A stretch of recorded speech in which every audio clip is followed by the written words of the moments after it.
warahmatullahi wabarakatuh.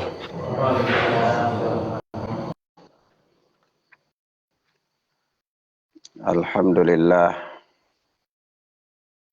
wassalatu wassalamu ala rasulillah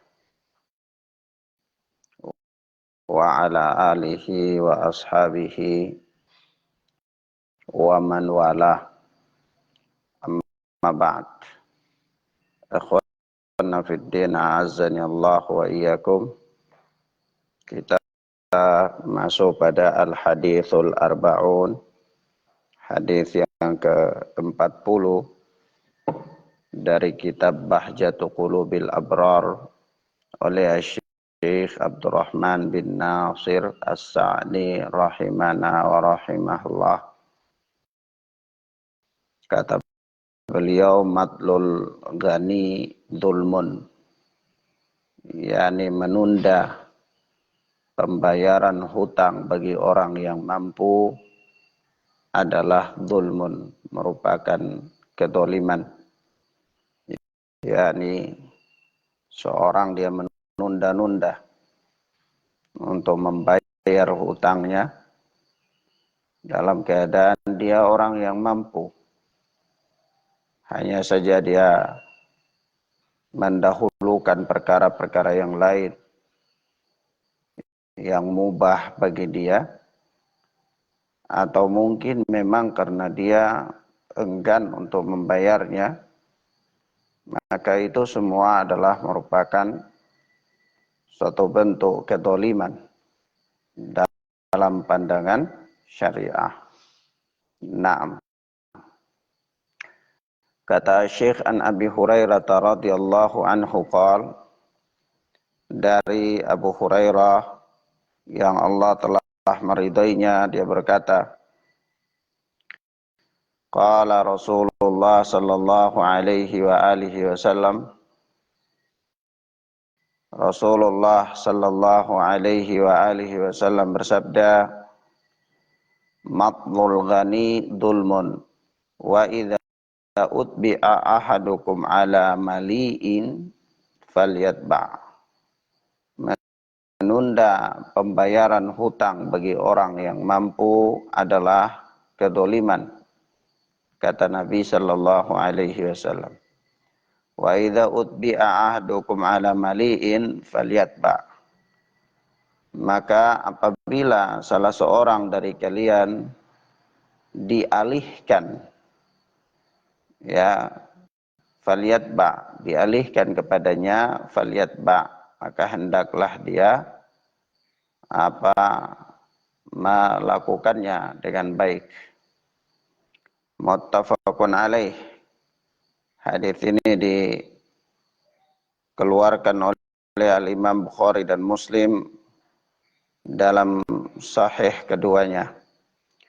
Akhwana fid din, a'azzani Allah wa iyyakum. Di dalam hadis yang mulia ini menunjukkan kepada kita bahwa salah satu daripada bentuk kedzaliman, ya, bahwa kalau kita bicara tentang kedzaliman, maka kedzaliman itu banyak sekali. Ada kedzaliman yang berkaitan dengan hak-hak manusia, ada kedzaliman yang berkaitan dengan hak Allah Subhanahu wa taala. Dan sebesar-besar kedzaliman adalah kedzaliman yang berkaitan dengan hak Allah Tabaraka wa ta'ala, yaitu kesyirikan kepada Allah Jalla wa ala. Sebagaimana Allah Subhanahu wa ta'ala berfirman, inna syirka la dzulmun 'adzim. Sesungguhnya kesyirikan itu adalah merupakan kedzaliman yang besar, merupakan kedzaliman yang besar. Naam. Tetapi kedzaliman yang dimaksudkan di dalam hadis yang mulia ini adalah kedzaliman yang berkaitan dengan hak-hak manusia. Berkaitan dengan hak-hak manusia.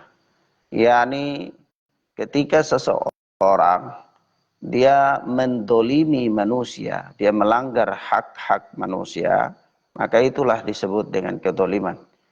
Nah, pelanggaran terhadap hak manusia itu bisa terjadi dengan cara dia merampas hak orang itu, misalnya dia mengambil suatu barang, suatu benda yang merupakan hak milik orang lain, ya, dia mengambilnya dengan cara yang tidak benar dalam pandangan syariah, atau dia mengaku memiliki suatu barang yang hakikatnya bukan punya dia, ya.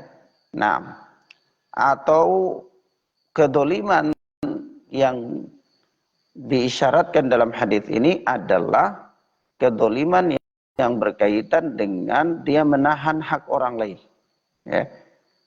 Dia tidak merampas hak milik orang lain dari tempatnya, tidak. Dia juga tidak mengaku bahwa hak milik orang lain itu adalah miliknya dia, tidak. Tetapi ada hak milik orang lain yang ada di dia, tapi dia menahannya, dia tidak mengembalikannya. Nah, paham ya? Nah, maka ini bentuk kedoliman. Nah, inilah yang diisyaratkan di dalam hadis ini berkaitan dengan pembayaran utang. Nah, utang itu hakikatnya adalah hak orang lain yang kita ambil, yang kita pakai, yang kita pinjam, ya. Nah, hak orang lain ini harus dikembalikan secepat mungkin dan semampu kita. Nah, barang siapa yang dia diberikan kemampuan oleh Allah, ya, untuk membayar utang itu, tapi dia menunda-nunda karena dia masih berpikir, wah ini eman-eman kalau utang ini dibayar sekarang, ya pakai aja lah, pakai dulu sebagai modal, ya nanti kalau sudah berkembang baru bayar lagi, atau mumpung mau beli yang ini dulu, mau beli yang itu dulu, ya lalu dia mengenyampingkan hak orang yang memberi utang kepadanya itu. Dia memperlambat-lambat untuk membayar utang, ya, orang yang memberikan dia utang itu. Maka kata Nabi, ini adalah merupakan suatu bentuk kedoliman, ya. Nah, ini merupakan suatu bentuk kedoliman. Nah, barang siapa yang dialihkan kepadanya utang itu, maka hendaklah dia mengikutinya, yakni melakukannya, menunaikannya dengan baik. Maka ikhwan, a'azzani Allah wa iyyakum, isyarat yang paling nampak dari hadis ini adalah perintah untuk bihusnil wafa, perintah untuk berbuat baik dalam membayar utang. Naam. Bahkan Rasulullah sallallahu alaihi wasallam mengatakan di dalam hadis yang dikeluarkan oleh Al-Imam Bukhari di dalam sahihnya, bahwa rahimallahu abdan samhan idza ba'a, samhan idza ishtara, samhan idza qada, samhan idza iqtada, ya, atau kama jaa fil hadis. Jadi Nabi sallallahu alaihi wasallam mengatakan, semoga Allah Subhanahu wa taala merahmati seseorang yang bersikap toleran, saling memudahkan, idza ba'a, dalam urusan menjual, samhan idza ishtara, dalam urusan membeli, wa fil qada, atau samhan idza qada, dan dalam urusan dia menunaikan hutangnya, dan samhan idza iqtada, bersikap toleran, memudahkan dalam iqtada, dalam menagih hutang. Dalam menagih hutang. Ada orang, dia memang nagih haknya, tetapi dia kasar dalam menagih haknya. Dia tidak toleran, ya. Dia tidak toleran. Padahal orang yang memberikan penundaan untuk dilunasi hutang, ya, bagi orang yang berhutang kepadanya itu adalah terhitung sebagai sedekah. Ya. Misalnya begini, Anda punya utang di seseorang, ya, di si fulan. Kemudian Anda datang menagih kepadanya, dia dalam keadaan sempit, maka Anda memberikan penangguhan, sudah sesuai dengan perjanjian bahwa pada tanggal sekian ini Anda harus bayar. Tapi ya sudahlah, karena sekarang Anda masih dalam keadaan kesempitan, bolehlah saya berikan penangguhan lagi sampai kepada tanggal sekian dan sekian. Nah, pemberian penangguhan itu terhitung sebagai sedekah. terhitung sebagai apa ikhwan? Sedekah. Nah begitu pula dia menagih hutang dengan cara yang toleran, ya mungkin dengan bahasa yang santun, ya, dan dengan sikap-sikap yang santun. Nah, ini Rasulullah Shallallahu Alaihi Wasallam mendoakan orang yang demikian. Masuk di dalam doa Rasulullah ini orang yang berlapang-lapang dalam bermuamalah, berlapang-lapang dalam bermuamalah. Apakah itu dia ketika menjual, yakni toleran dalam menjual, itu orang yang main harga tidak terlalu tinggi, ya, sehingga memberatkan sang pembeli sebagaimana yang telah pernah kita singgung. Kemudian dia juga bersikap lapang dalam membeli, yakni dia melakukan penawaran itu tidak sampai mencekik lehernya sang penjual, ya, karena untungnya tipis sekali, ya, karena penawarannya luar biasa. Ini tidak boleh juga, ya. Nah, kalau dalam ekonomi kapitalis, ya, orang yang tidak pandai menawar itu dianggap salah, tidak tahu tawar, ya. Padahal dalam Islam tidak begitu, karena memang orang yang toleran dalam penawaran juga itu orang yang mendapatkan rahmat Allah Subhanahu wa taala. Begitu pula ketika bersikap toleran dalam membayar utang, yakni ketika dia punya kelapangan, ya, dia berusaha untuk membayarnya. Kemudian begitu juga orang yang menagih, dia menagih dengan memberikan kemudahan-kemudahan. Kenapa ya kawan? Karena prinsip Islam dalam bermuamalah itu dibangun di atas prinsip ta'awun. Dibangun di atas prinsip apa? Ta'awun, tolong menolong. Ya. Allahu fi aunil abdi maka nal abdu fi auni akhi. Allah Subhanahu wa taala senantiasa menolong seorang hamba selama hamba itu masih membantu saudaranya, berada dalam memberikan bantuan kepada saudaranya. Mengulurkan pembayaran utang kepada seseorang itu termasuk menolong, membantu orang itu. Maka sudah barang tentu dia masuk di dalam hadis mendapatkan pertolongan Allah Subhanahu wa taala. Nah, begitu pula orang yang berutang. Orang yang berutang itu dia mendapatkan bantuan dari saudaranya. Maka kalau dia mendapatkan bantuan dari saudaranya, maka dia pun harus membalas kebaikan saudaranya itu dengan jangan menunda-nunda pembayarannya bila mana dia orang yang berkelapangan rizki untuk hal tersebut. Seandainya dia berkelapangan rizki lalu dia menunda-nunda, maka itu adalah merupakan suatu bentuk kedzaliman.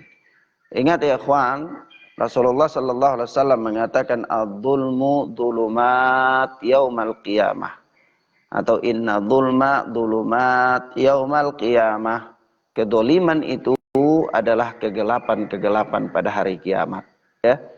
Kedzaliman itu adalah kegelapan-kegelapan pada hari kiamat. Apakah kedzaliman itu yang berkaitan dengan hak-hak Allah Subhanahu wa taala, atau kedzaliman itu berkaitan dengan hak-hak Rasul, atau kedzaliman itu berkaitan dengan hak-hak manusia secara umum, ya.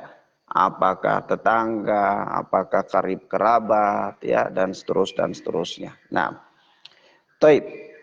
Kemudian di sini hadis yang berikut, ya, kata Syekh Abdurrahman bin Nasir As-Sa'di rahimana rahimahullah, al-hadithul hadi wal arba'un, hadis yang ke-41. Hadis yang ke-41, yaitu alal yad ma akhadhat hatta tuaddiyahu, ya, menjadi tanggungan tangan terhadap apa yang dia ambil sampai dia menunaikannya, mengembalikannya. Jadi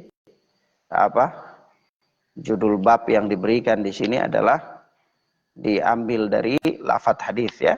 Judul bab diambil dari lafadz hadis, dan itulah merupakan ciri Syekh Abdurrahman bin Nasir As-Sa'di dalam menulis kitab beliau Bahjatu Qulubil Abrar ini. Beliau membuat judul-judul bab terhadap sebuah hadis itu diambil dari konteks hadis, ya. Naam. Diambil dari konteks hadisnya, menunjukkan bahwa itulah pemahaman beliau terhadap hadis yang beliau cantumkan di bab tersebut. Nah, maksudnya apa? Alal yadi ma akhadat hatta tuaddiyahu, ya, merupakan atau menjadi tanggungan, ya, tangan yang mengambil, nah, apa-apa yang diambil oleh tangan, maka itu menjadi tanggungannya sampai dia menunaikannya. Ya, maksudnya ya seseorang yang dia mengambil hak milik orang lain, ya, dia merampasnya, ya, atau dia berbuat zalim terhadap hak orang lain, harta orang lain, maka selama dia belum mengembalikannya, maka itu menjadi tanggungan dia. Kapan dia terbebas darinya? Hatta tuaddiyahu, sampai dia mengembalikannya. Ya, sampai dia mengembalikannya. Secara zahir maknanya demikian. Nah, jadi bagaimana Ustadz kalau orang itu dia bertaubat sementara dia pernah mengambil atau hak milik orang lain? Maka itu hatta tuaddiyahu, dia harus mengembalikannya, menunaikannya kepada sang pemiliknya. Selama dia belum menunaikannya kepada sang pemiliknya, maka itu masih menjadi tanggungan atasnya. Ya, berdasarkan hadis yang mulia ini. Ya, nanti kalau persoalannya, oh Ustadz ini dia pemiliknya sudah tidak ada, sudah tidak diketemukan atau sudah meninggal, ahli warisnya tidak ada dan seterusnya, nah itu pembahasan lain. Ya, nah tapi asalnya demikian. Asalnya adalah barang siapa yang mengerampas, mengambil hak milik orang lain, maka itu menjadi tanggungan dia. Dia terbebani dengannya sampai dia menunaikannya, mengembalikannya. Ya. Nah, baik. Kata Syekh An Samurah bin Jundub radhiyallahu anhu qala, dari Samurah bin Jundub yang Allah telah meridainya. Samurah bin Jundub adalah salah seorang sahabat Nabi sallallahu alaihi wa alihi wasallam. Ya, dia berkata bahwa qala Rasulullah sallallahu alaihi wa alihi wasallam, Rasulullah sallallahu alaihi wa alihi wasallam bersabda, alal yad ma akhadat hatta tuaddiyahu, ya, menjadi tanggungan tangan apa yang dia ambil hatta tuaddiyahu, sampai dia menunaikannya. Kata Syekh, rawahu ahlus sunani illa Nasa'i. Hadis ini diriwayatkan oleh ahlus sunan kecuali An-Nasa'i. Ahlus sunan itu penulis kitab sunan, ya. At-Tirmidzi, Abu Daud, Ibnu Majah dan An-Nasa'i. Maka kecuali An-Nasa'i berarti 3 ya di sini, ya. Abu Daud, Tirmidzi dan Ibnu Majah. Ikhwan, hadis ini para ulama berselisih pendapat, ya, tentang derajat hadis ini. Al-Alama Albani rahmatullah alaih di dalam silsilah Dhaiful Jami' itu di dalam Sunan Abi Daud itu beliau mendhaifkannya, dan juga beliau mendhaifkannya di dalam Dhaiful Jami', di dalam Dhaiful Jami'. Nah, beliau mendhaifkan hadis ini. Meski demikian, ya ikhwan, meski secara sanad hadis ini dinyatakan dhaif, ya, tetapi makna hadis ini sejalan dengan, ya, nas-nas yang ada. Waalaikumsalam warahmatullahi wabarakatuh. Makna hadis ini sejalan dengan apa? Nas-nas yang ada. Ya, hadis ini secara umum memberikan pengertian kepada kita bahwa barang siapa yang hak seseorang ada padanya, maka menjadi tanggungan dia sampai dia mengembalikan hak itu kepada pemiliknya. Ya, mafhum, ya? Apakah hak orang lain ada padanya itu karena titipan atau karena dia merampasnya dengan cara yang tidak benar, dia mencurinya? Ala kulli hal, barang siapa yang hak milik orang lain berpindah tangan kepadanya, maka menjadi tanggungan dia sampai dia mengembalikannya. Kalau itu berupa titipan, maka dia berkewajiban untuk merawatnya, menjaganya, titipan itu sampai dia mengembalikannya kepada pemiliknya. Ya, kalau seandainya itu berupa rampasan, curian, maka sudah barang tentu dia wajib untuk mengembalikannya kepada sang pemiliknya sebagai bentuk taubat kepada Allah Subhanahu wa taala. Nah, mafhum ya ikhwan? Mungkin ada pertanyaan, Ustaz, saya bagaimana kalau ada orang menitipkan sesuatu kepada saya dan saya sudah menjaganya dengan baik. Saya berusaha amanah, tapi barang ini rusak di tangan saya tanpa saya apa-apain, ya. Bagaimana hukumnya? Maka seandainya kalau dia itu orang yang amanah, dalam menjaga amanah, maka itu bukan merupakan tanggung jawab dia, ya. Tapi seandainya dia orang yang tidak amanah, sehingga barang itu rusak atau barang itu hilang di tangannya, maka telah menjadi kewajiban dia untuk menanggungnya. Nah, mafhum di situ ya, ikhwan? Paham ya? Baik. Kita kadang-kadang ada orang titip sesuatu di kita, malah seenaknya kita gunakan seolah-olah itu hak milik kita, ya. Nah, ini tidak boleh, ya, kecuali dengan izin, ya. Nah, ini secara zahir. Sampai-sampai di dalam apa, ikhwan? Di dalam misalnya seorang dia merampas tanah milik orang lain, ya. Rasulullah sebutkan itu di dalam hadis, man ghasaba qida shibrin. Barang siapa yang man ghasaba qida shibrin minal ard. Barang siapa yang merampas satu jengkal saja tanah seseorang, ya, dia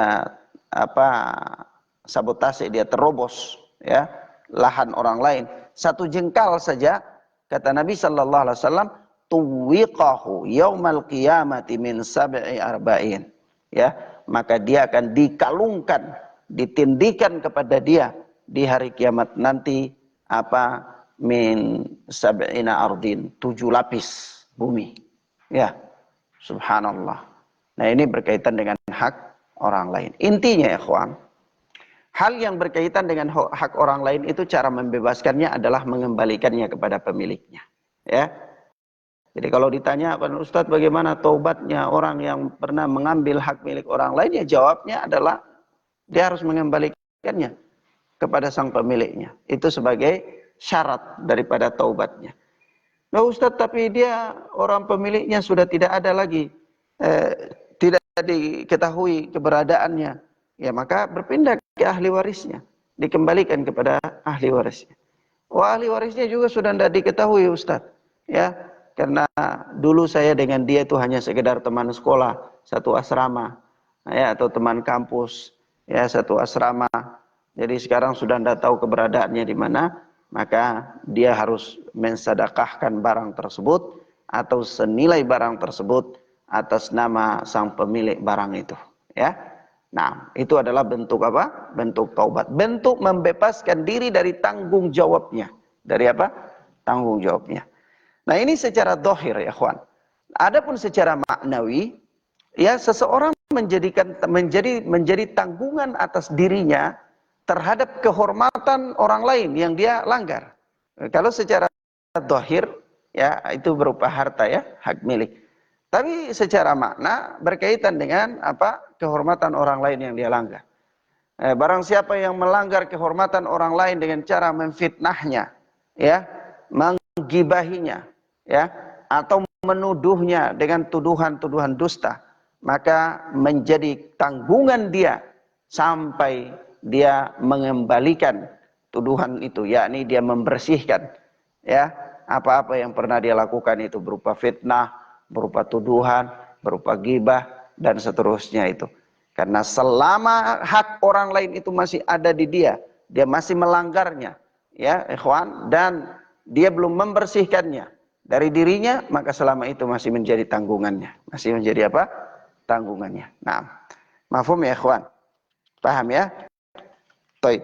Maka di sini, ya, ikhwan, subhanallah, ya, Islam itu sangat sangat luar biasa sekali dalam mengatur prinsip-prinsip kehidupan bermasyarakat, ya.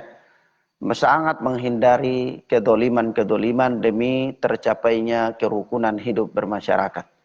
Ya, kalau seandainya manusia itu mereka semuanya paham dan mengerti bahwa pelanggaran terhadap hak-hak orang lain, baik yang dilakukan dengan anggota tubuhnya secara zahir, tangannya, kakinya, dan seterusnya, atau yang dilakukan secara lisan, ya, berupa menggibah, fitnah dan seterusnya, maka seandainya dia tahu betapa besarnya hukuman atas kedoliman itu, pelanggaran terhadap hak-hak orang lain itu, lalu dia menahan diri darinya, dan masing-masing orang menahan diri darinya, maka akan tercapailah kehidupan masyarakat yang harmonis. Ya, nah, karena apa? Di sana tidak ada tidak ada pelanggaran terhadap hak-hak orang lain.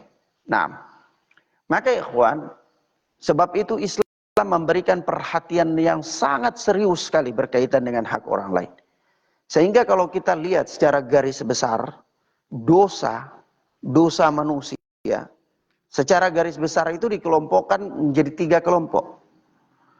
Kelompok yang pertama adalah dosa yang berkaitan dengan hak Allah Subhanahu wa taala. Dosa yang berkaitan dengan apa? Hak Allah. Kalau dosa yang berkaitan dengan hak Allah Subhanahu wa taala, yaitu seseorang mudah untuk dia bertaubat darinya. Ya. Yang kedua adalah dosa yang berkaitan dengan hak makhluk. Ya. Hak-hak orang lain. Maka dosa yang berkaitan dengan hak orang lain ini, ikhwan, tidak akan luputkan oleh Allah Subhanahu wa taala, tidak akan dilewatkan oleh Allah Subhanahu wa taala sampai ditegakkan keadilan padanya di hari kiamat. Ya. Mafhum ya? Sampai-sampai antum lihat dalam hadis ya, kambing yang saling bertandukan saja, dia kambing yang satu dia patahkan tanduknya kambing yang lain, maka di hari kiamat akan dibangkitkan oleh Allah untuk ditegakkan keadilan, qisas padanya. Untuk apa? Untuk membersihkan hak-hak. Ya, membersihkan apa? Hak-hak. Maka kambing yang mematahkan tanduk saja kambing yang lain, itu dia tidak akan lolos. Allah tidak luputkan dia. Allah akan bangkitkan dia untuk tegakkan keadilan. Maka bagaimana ikhwan? Bagaimana seorang manusia, ya, dia melanggar hak orang lain dengan lisannya, dia melanggar hak seorang alim, dia melanggar hak gurunya, dia melanggar hak orang tuanya, dia melanggar hak sesama kaum muslimin, saudaranya, dan seterusnya, maka takutlah dia kepada Allah Subhanahu wa taala, karena nanti di hari kiamat pasti Allah tidak akan loloskan dia. Allah akan bangkitkan dia sampai dia berhadapan dengan orang tersebut di hari kiamat kelak. Ya, maka ini bahaya sekali. Ini bahaya. Maka jadi seorang makhluk, seorang hamba Allah Azza wa Jalla, dia harus mawas diri dalam menjaga lisannya, mawas diri dalam menjaga tindak tanduknya, memelihara tangannya, ya, dan seterusnya. Nah, demikian ikhwana fiddin azani Allah wa iyyakum, inilah beberapa hal yang bisa kita sampaikan pada pagi hari ini insyaallah taala. Mudah-mudahan bermanfaat bagi kita. Kita lanjutkan pada pertemuan berikutnya biidznillah.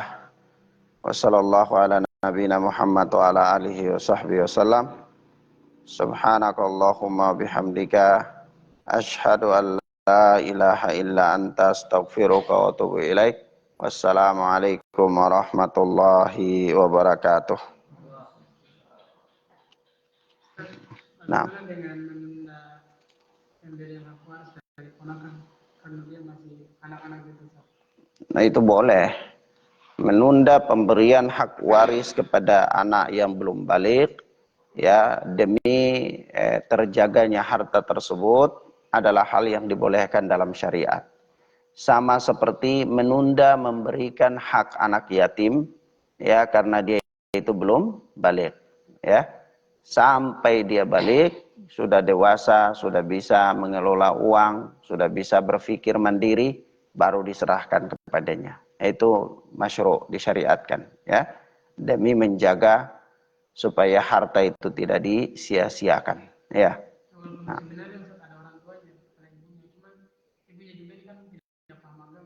Iya, boleh. Ibunya itu bukan hak dia, bukan harta anak yatim itu bukan hak ibunya. Harta anak yatim itu adalah hak anak yatim itu sendiri. Siapa yang lebih berhak atas dia? Ya wali-wali dia itu. Ya, wali dia itu ya saudara-saudara ayahnya dan seterusnya, termasuk ibunya juga. Namun jika salah satu di antara ahli waris itu dianggap belum dewasa dalam menggunakan harta, ya maka tidak boleh diserahkan kepadanya. Takutnya harta itu disia-siakan, ya akan habis. Naam, wallahu a'lam bissawab. Baik, ilahuna ya ikhwan, naktafi bihadzal dars. Subhanakallahumma bihamdika asyhadu an la ilaha illa anta astaghfiruka wa atubu ilaik. Wassalamualaikum warahmatullahi wabarakatuh.